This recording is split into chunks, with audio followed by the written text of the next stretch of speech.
예, 조금 전에 댓글창에 어떤 사람이 저 고성국이 곧 수사받을 텐데 뭐 이런 아마 개딸이 누가 들어와서 아마 저를 그렇게 또 공격을 하고 간 모양입니다. 이틀 전인 것 같은데 MBC하고 JTBC가 갑자기 무슨 대통령이 계엄 선포 직후에 뭐 추경호랑 통화하고 나경원과 통화했다고 하는 기사를 내면서, 그런데 거기에 고성국과도 통화했다 뭐 이런 그 수사 기록을 뉴스로 만들었어요. 그러니까 지금 제가 보여드리는 이 수많은 이 언론들이 그걸 그대로 이 복붙하듯이 기사를 만들었습니다. 전 언론이 도배를 했어요. 그래서 제가 뭐 저도 한 40년 언론 활동을 해온 입장에서 또 우리 정도 언론 아시아투데이의 주필을 뭐 한 1년 넘게 했던 사람으로서 정말 창피합니다. 아니 언론사 기사가 그냥 베껴쓰기 하면 되는 겁니까? 어느 언론이 뭘 보도하면 그것과 다르게 취재를 해서 뭐 보도를 한다면 모르겠는데, 그게 아니라 그대로 따오기 복붙, 그야말로 베껴쓰기 하는 식으로 해서 기사를 만들어요. 그러면 어떻게 되냐면 처음에 악의적으로 이 왜곡하거나 잘못된 기사까지 그대로 따오게 합니다. 이게 공부 못하는 애들이 왜 컨닝할 때 틀린 것도 그대로 받아서 써갖고서 다 들키잖아요. 이 MBC와 JTBC에서 제가 쭉 기사를 보니까 이 두 가지 말도 안 되는 부분이 있어요. 저를 극우 유튜브라고 매도한 부분이 있습니다. 극우는 우리나라에 없습니다. 저 독일의 신나치주의자들 같은, 또는 미국의 KKK라고 그러죠. 쿠클러스 클란 같은 인종주의자들. 옛날에 그 히틀러 유대인 600만 명을 학살한 히틀러 나치 집단, 이런 자들을 극우라고 하는 거예요. 그러니까 우리나라에 그런 극우가 어디 있습니까? 광화문이 극우입니까? 윤어게인이 극우예요? 세이브 코리아가 극우입니까? 그야말로 자유민주주의자 아닙니까? 그걸 함부로 극우라고 딱 하니까 대다수 언론이 극우 유튜버 고성국이라고 보도를 해요. 이거는 이 대한민국 자유민주주의 체제에서 고성국이라는 한 자연인을, 대한민국 시민을 거의 그냥 이 언론의 이 펜을 가지고 살인하는 겁니다. 죽이는 거예요. 그런가 하면 또 거의 대부분의 언론이 처음에 보도한 MBC, JTBC의 완전히 엉터리 기사를 그대로 받아쓰고 있는데, 그게 뭐냐면 저를 부정선거 음모론자라고 딱 규정을 한 거예요. 음모론이라고 하는 건 뭡니까? 세상 모든 복잡한 일을 다 그 하나로 다 연결해서 이게 음모라고 주장하는 거거든요. 그런데 아무런 객관적 팩트와 근거를 제시하지 않고 주장만 하기 때문에 음모론이라는 말이 사용되는 겁니다. 제가 부정선거에 관해서 수많은 논평을 했는데, 당장 2024년 1월 1일 아미고 본부장 송년회 때 제가 한 특강에 부정선거 관련 부분을 제가 이렇게 얘기했어요. 부정선거 경계해야 한다. 그리고 제도와 시스템 개선을 통해 부정선거를 원천 차단하는 쪽으로 지금 우리 정부가 움직이고 있다. 윤석열 정부가 움직이고 있다. 경계를 해야 되고 제도를 개선해 가야 되지만 모든 걸 부정선거로 몰아서 수렴해버리는 이런 방식으로는 우리가 부정선거에 효과적으로 대응할 수 없다. 이게 부정선거 음모론입니까? 부정선거 음모론에서 나오자. 부정선거 음모론을 넘어서야 된다. 이 주장을 제가 공개적으로 하지 않았습니까? 이것들이 보도를 하려면 하다못해 그냥 고성국 TV에 들어와서 부정선거라고 하는 키워드를 넣으면 제가 부정선거 관련된 수많은 논평을 한 것도 있는데 하나만 봐도 그런 말을 못해요. 또 2025년 8월 29일 정치 특강에서 윤석열 대통령은 가시밭길을 택했다, 이런 제목의 특강에서 제가 이렇게 주장했어요. 경찰이나 검찰이나 부정선거를 수사하려면 기소 가능성이 있다고 판단해야만 된다. 최소한의 팩트와 근거가 있어야 선관위 서버 압수수색도 가능하다. 정황적으로 부정선거라고 다들 생각하고 주장한다고 해서 그것이 곧바로 수사로 연결되는 것은 아니다. 그러니까 우리가 부정선거를 주장하려면 좀 더 근거 있는 주장을 해야 된다. 이게 음모론이에요.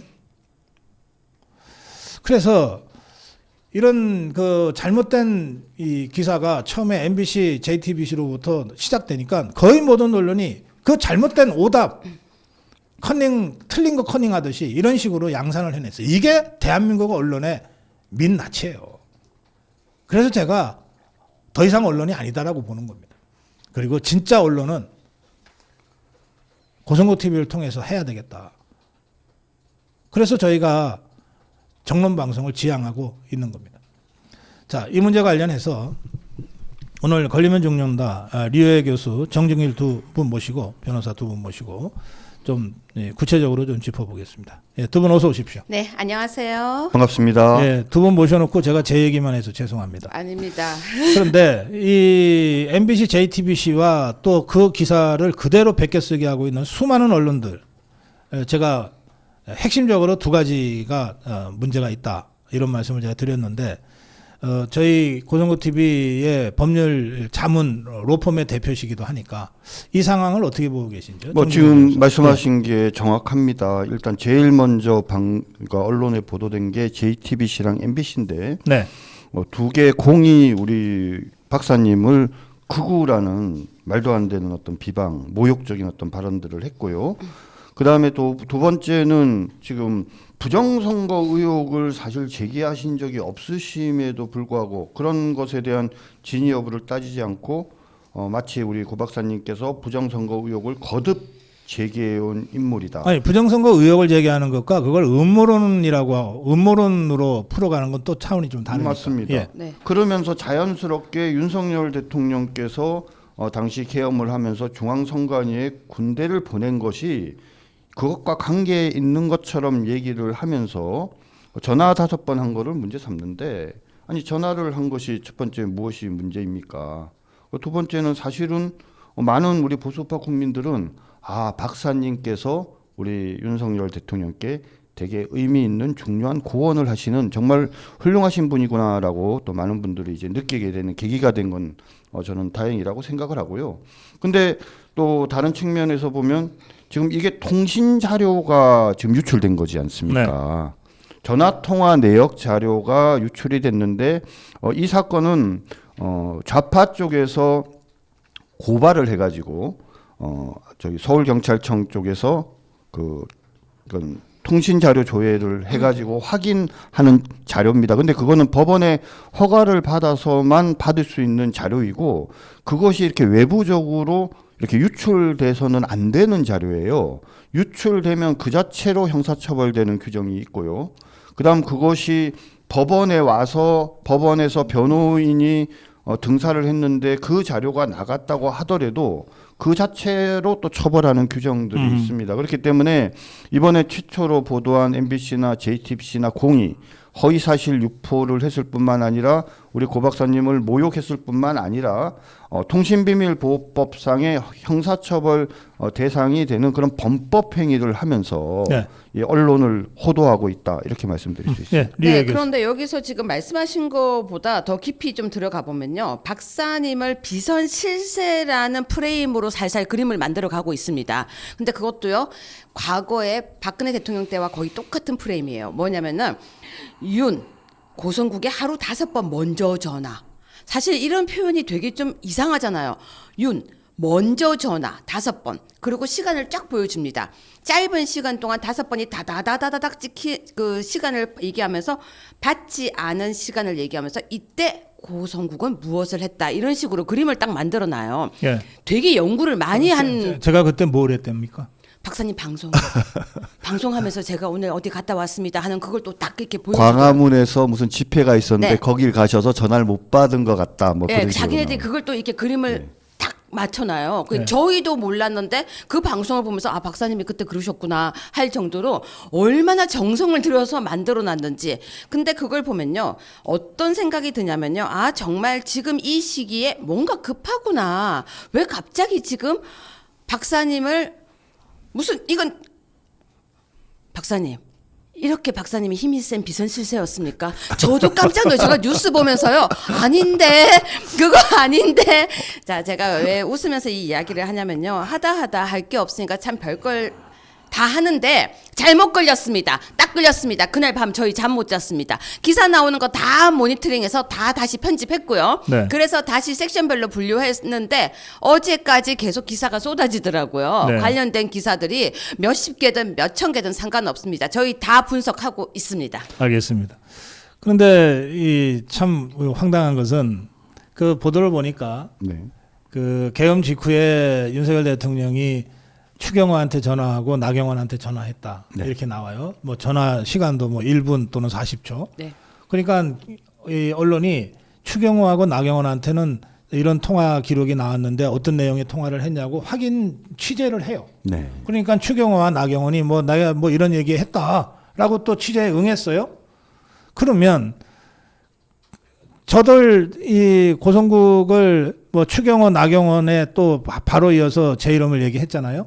그 사실은 시차는 3일이나 납니다만은 그러면 저한테 전화 한 통화 해야지. 확인 전화 해야지. 전화 한 통화 한 언론사가 없어요. 그걸 하겠습니까? 전화를 하지 않은 이유는 네. 하지 않는 이유. 네, 먼저. 예, 그 방금 말씀하셨지 아니 제 않습니까? 전화번호는 우리 지금 여기 그 우리 유튜브 화면 아래에 다 공개가 돼 있어요. 거의 유일하게 고성고 TV 저하고 직접 통화할 수 있는 전화번호를 공개하고 제가 유튜브 활동을 하거든요. 그런데 전화 한 통 없어요. 왜냐하면 프레임을 짜놨거든요. 네. 비선 실세였다. 고성국 박사님은. 그러면서 기사 제목이 이렇습니다. 전화를 바꾸고 첫 문자. 그리고 대국민 담화를 했는데 고성국 박사 주문대로 담아. 이렇게 돼 있지 않습니까? 제목이. 아니 그러니까 지금 전화를 해서 물으면 박사님이 뭐라고 말씀을 해가지고 자기네들 기사를 못 쓰잖아요. 기사를 써야 되는데 박사님한테 확인을 해서 만약에 그거 아닙니다 이러면은 기사가 지금 못 쓰는데 박사님한테 묻겠습니까? 아니 물론 뭐 어떤 언론사든 저한테 취재를 하면 그게 뭐 저는 사실은 기억이 잘 안 납니다만 그 수사기관에서 통신사에다가 전화 통화 기록을 확인해서 지금 이렇게 됐다고 하니 그럼 그거는 사실일 거라고 보고 그렇다고 해서 그때 제가 어떤 내용을 통화했는지를 정확하게 기억할 수도 없고 또 기억한들 그걸 왜 제가 얘기를 하겠어요. 개인 간의 통화인데 그렇잖아요. 근데 아니 그래서 저한테 취재를 하더라도 제가 그 부분에 대해서는 드릴 말씀 없다고 하겠지만 그래도 취재를 하는 것과 취재도 없이 이런 식으로 함부로 직원들끼리 써 나가는 거는 전혀 차원이 다르잖아요. 언론의 확인 책임이 있거든요. 이 방송을 보고 나면은 JTBC나 MBC에서 박사님께 전화할 것 같습니다. 네 전화할 것 같아요. 그러면서 이렇게 아마 기사를 그럼 나도 전화번호 바꿔야 되나 이제? 그것들 전화 안 받으려면? 그럼 박사님 첫 문자는 정준길 변호사님께 보내주세요.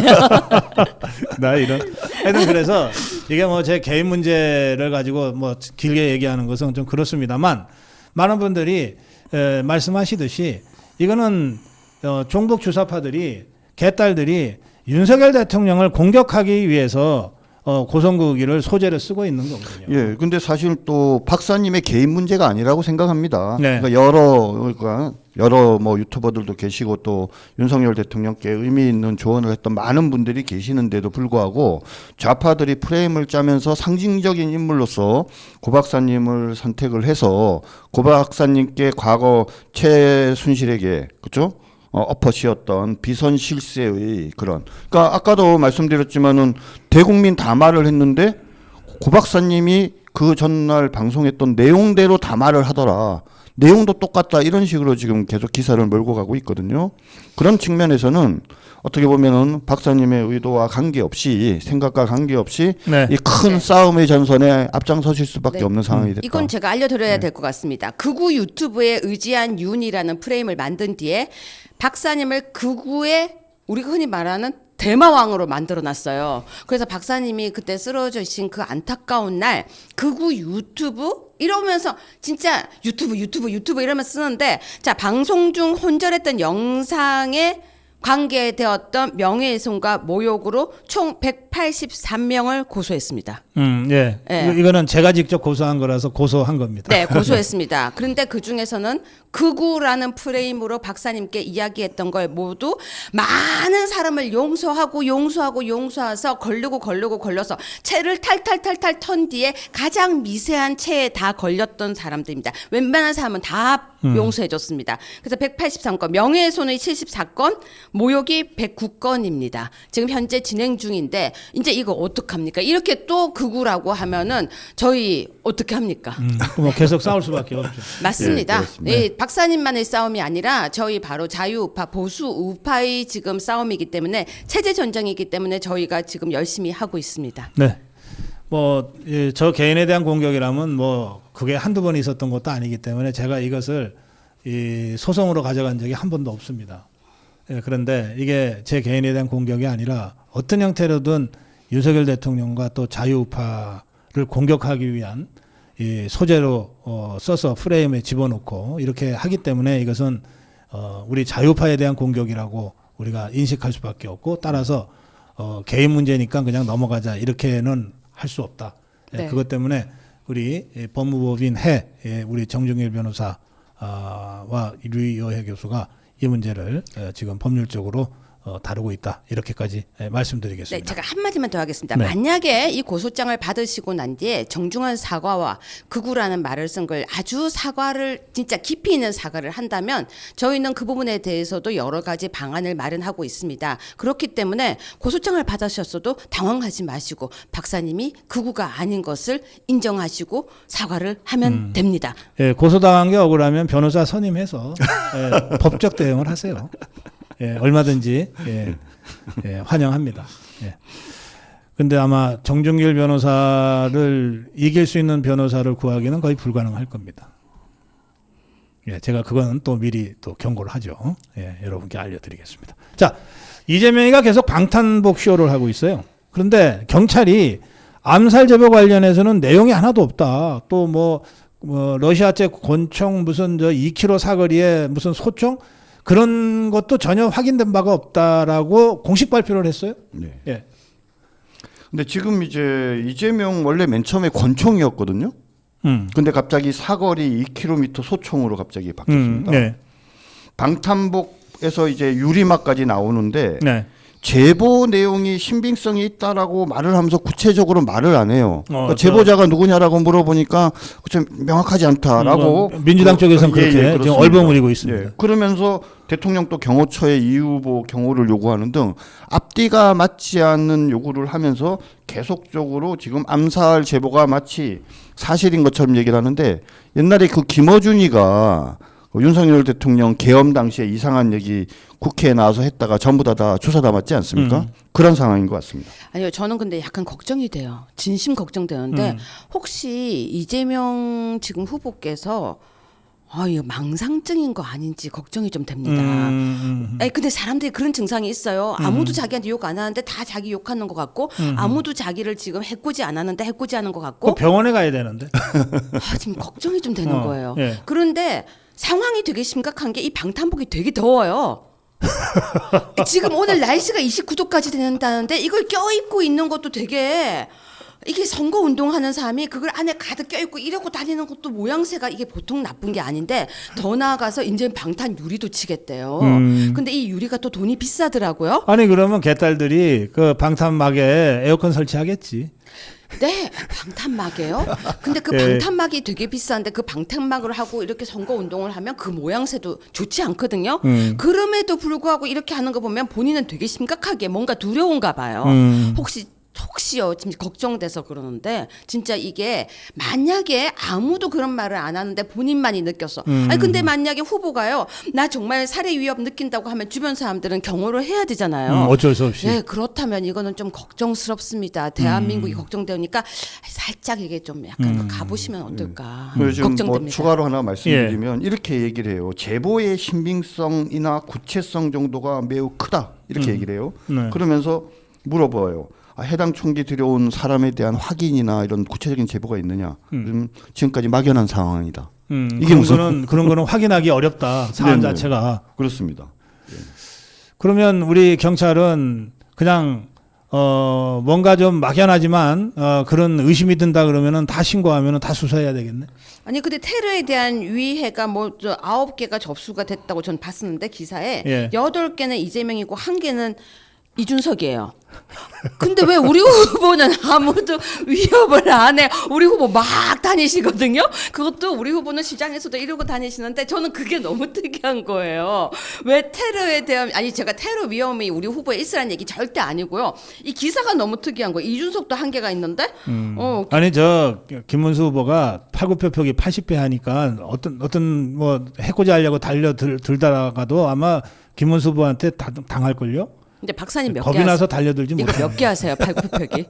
저요? 예. 박사님 왜 갑자기 평소와 다르게 박사님 아니, 뒤로 이게 가세요? 김원국 대표는 자기는 발로 살았다 그래서 팔굽혀펴기 질문을 피해 갔는데 예. 뭐 저는 뭐 그래도 한 30개는 하겠죠. 아, 박사님 근데 제가 아까 들어오기 전에 해봤는데요. 예. 1개도 되게 힘들어요. 정식으로는. 아 정식으로. 예, 탁자에 걸치고 하는 거 말고요. 예, 또 예. 약간 이렇게 하는 거 말고 뭐 손가락으로 하는 거 말고 그냥 정식으로 하는 거 1개도 생각보다 내려갔다가 올라오는 게 힘들더라고요. 저는 옛날 어릴 때부터 팔굽혀펴기는 좀 했어요. 그러니까는 이제 이렇게 하는 거 하고 네, 예. 이렇게 하는 거 하고 네. 그리고 이렇게 하는 것까지 했어요. 어릴 때 말고 지금. 예, 그러니까. 예. 박사님이 뭔가 피해 가시는데. 30개는 할 것 같은데. 근데 지금 해봐요? 아니, 박사님. 우리 아니 정말 궁금했어요. 정 변호사님 못 하신대요. 그 이재명 지금 말씀 들어보니까 이재명이 방탄복을 입고 몇 개 할 수 있다고 생각하세요? 왜 갑자기 질문 피하세요? 정 변호사님 얘기하니까. 아이고 하나도 못하지. 방탄복이 얼마나 방탄복 무거운데. 입고는 못해요. 아니 그래도 뭐 이재명이 자기는 몇 개 할 수 있다. 그거 한번 보여달라고 한번 요구를 아니, 제가 할까요? 아까 들어오면서 계속 정 변호사님 몇 개 하세요? 하니까 계속 대답을 안 하고요. 호랑나비 노래만 계속 부르시는 하여튼 거예요. 저 팔굽혀펴기는 제가 문수영한테 져요. 아 근데 저렇게 많이 하시는 분이 없대요. 그러니까. 네. 예.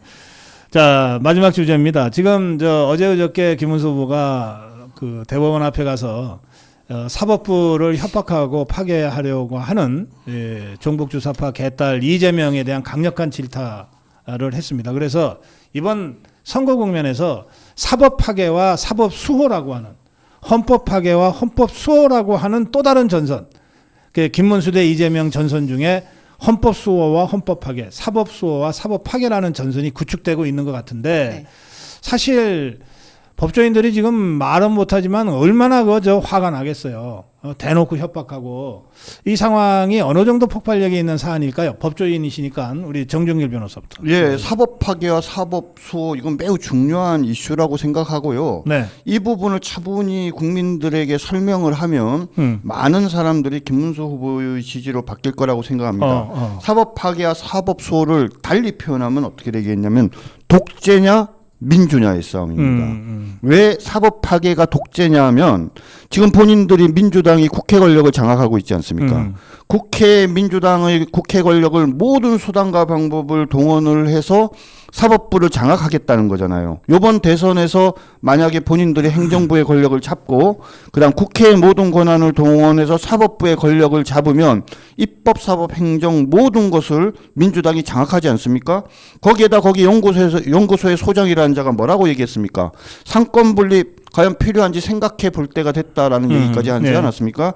그들은 헌법의 가장 중요한 가치 중에 하나인 권력 분립이라는 이 부분을 폐기하고 독재의 길로 지금 나아가려고 하고 있습니다. 바로 그것이 사법 파괴의 길과 맥락을 같이 하기 때문에 예. 사법 파괴, 사법 수호의 대결은 독재 대 민주의 싸움이다. 우리가 이길 수밖에 없는 싸움이다. 이렇게 말씀드릴 수 있습니다. 네, 네, 예, 저는 집단 지성과 집단 관계의 대결이라는 단어가 생각이 났습니다. 예.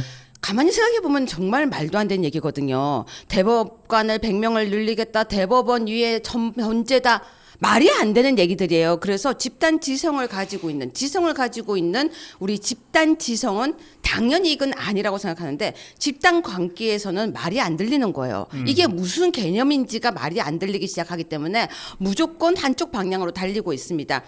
굉장히 간단한 싸움이에요. 집단 지성과 집단 관계. 그 싸움에서 우리는 정신을 바짝 차리면 됩니다. 그들이 쏟아내고 있는 이 말도 안 되는 얘기들. 사실 허위사실 공표죄가 삭제가 된다.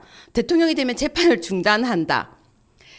내 마음대로 세상도 이런 세상이 없습니다. 특히 더 나아가서요. 대법원 위에 헌재라는 거. 여러분 이거는 설명을 할 필요도 없는 건데 여기에 현혹되고 있는 저 집단 관계 우리가 어떻게 해야 될까? 너무너무 간단합니다. 하루에 10명이라도 붙들고 이야기를 해라? 네. 그게 아니죠. 정신을 바짝 차리고 우리가 정말로 아니는 것을 아니라고 해야 돼요. 투표 포기하겠다고 하는 그런 말도 안 되는 얘기를 해서는 안 됩니다. 예, 마무리 한 말씀씩 듣겠습니다. 네, 오늘 윤석열 대통령께서 탈당했습니다. 마음이 많이 아프고요.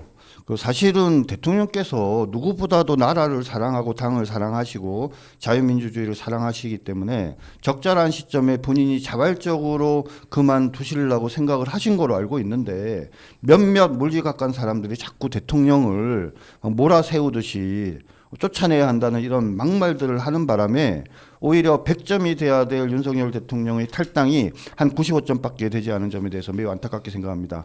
앞으로도 결국 대선에서 승리하느냐 승리하지 못하느냐의 문제는 뭉치면 살고 흩어지면 죽는다의 문제이고 과거지향적이 아니라 승리를 향해서 함께 김문수 후보와 나가느냐 못 나가느냐가 결정되는 것이지 이재명이 어떻게 하느냐에 의해서 결정되는 게 아니라고 생각합니다. 우리 좀 한 마음으로 네. 나라를 구했으면 좋겠습니다. 예. 네, 오늘 제가 아미고 잠바를 입었습니다. 이쁜가요? 전투 모드로 저도 이제 변신을 했습니다. 다만 그래도 이쁘게 이렇게 좀 반짝반짝하게 이렇게 입었는데요. 저는 고 박사님이 보석을 발굴했다고 생각합니다. 어제 방송 오늘까지 연달아서 보면서요. 설난영이라는 분을 발견했습니다. 김문수 후보가 모자란 진짜 1%, 2% 그 부분을 100%를 채워주시는 분을 만났습니다. 그래서 좀 힘들었어요. 모두가. 왜? 이거 이길 수 있을까? 이제 우리 김문수 설난영 김문수 그 두 분의 보석 진짜가 나타났습니다. 좌고 우면하지 말고 윤석열 대통령 잠시 바깥에서 백의종군 하신다고 합니다. 12척의 배로 김문수가 움직인다고 합니다. 여러분 지치고 힘낼 때가 아닙니다. 제가 아미고 잠바 입고 힘내겠습니다. 여러분 힘내세요. 예, 고맙습니다. 걸리면 죽는다 류여애 교수, 정정일 변호사 함께했습니다. 고맙습니다. 감사합니다.